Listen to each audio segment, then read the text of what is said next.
Okay, we're back at lesson number 8, and today I've got a human body here with me by the name of John Katsolis, my old buddy, and just so you know that this is the first time for John at this sort of thing, so I'm going to have to be directing him along so that he doesn't think I'm going to hurt him or something.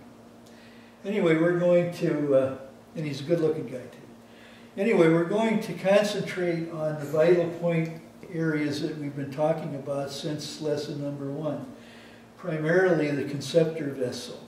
But we're also going to touch on the governor vessel, and the reason for that is that the governor vessel covers the posterior area, and it goes down the spine, and it will end. We're going to go to the ending point, but it ends right here at number 27. That's governor 27. It runs up through the center part of his body and down here to almost at the tailbone. And in that governor area, there are several spots that are, key as far as vital point strategy. And one of them, of course, would be right here, which could be a knockout. And it spreads out across here, where it could be a punch. Up here between the eyes is another very vulnerable area.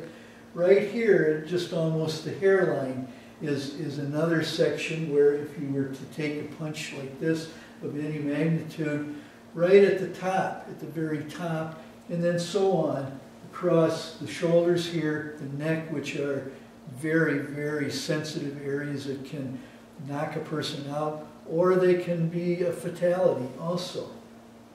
Now we're going to concentrate on the section that you all have been studying all this time from number 1 to the present time, and that's the conceptor vessel.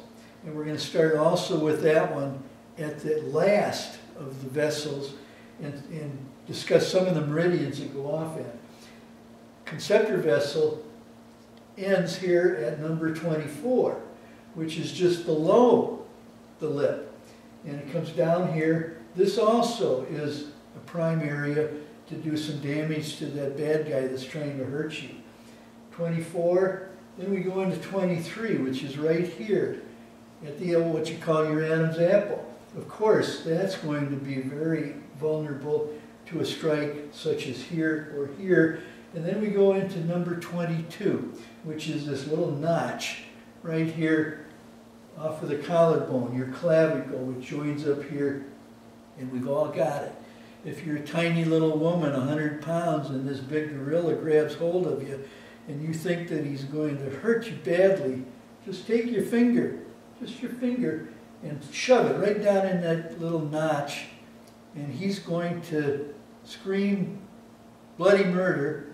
And if you push it in too far, you're going to shut his lights off, and he won't be bothering anybody again. So do not play around with any of these. This is a good one, which takes very little effort. We come down from here, and we're going to miss some of these because there are just too many to concentrate on. They all have a Chinese name.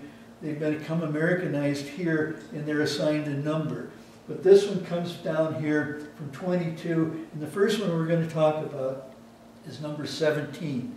That's conceptor vessel number 17. And it's located right here on most men, between the nipples, okay? On women it could be a change a little bit, but right here is an excellent point also to defend yourself. I would use it with a one knuckle strike. Now that takes some extra training, so maybe you might want to use just this to strike in here to give him the idea that he should probably not be messing around with you.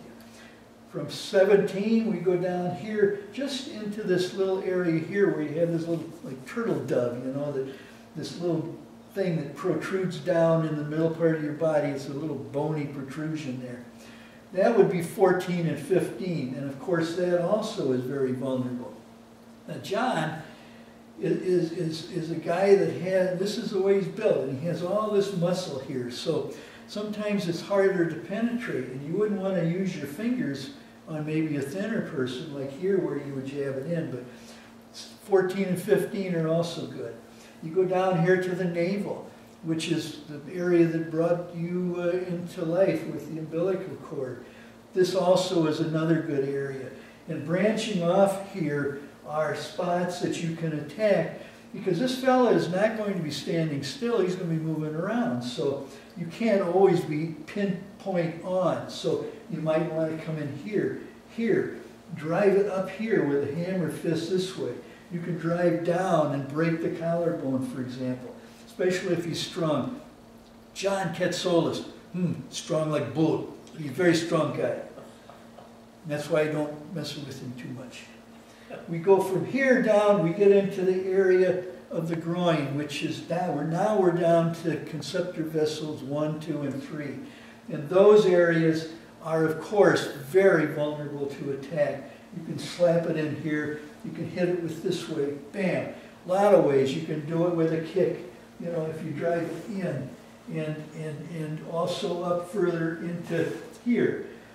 The thing that with the kick, and I've seen so many sloppy kicks on TV this last year where they'll snap it out and then they just drop it and they lose all of their balance.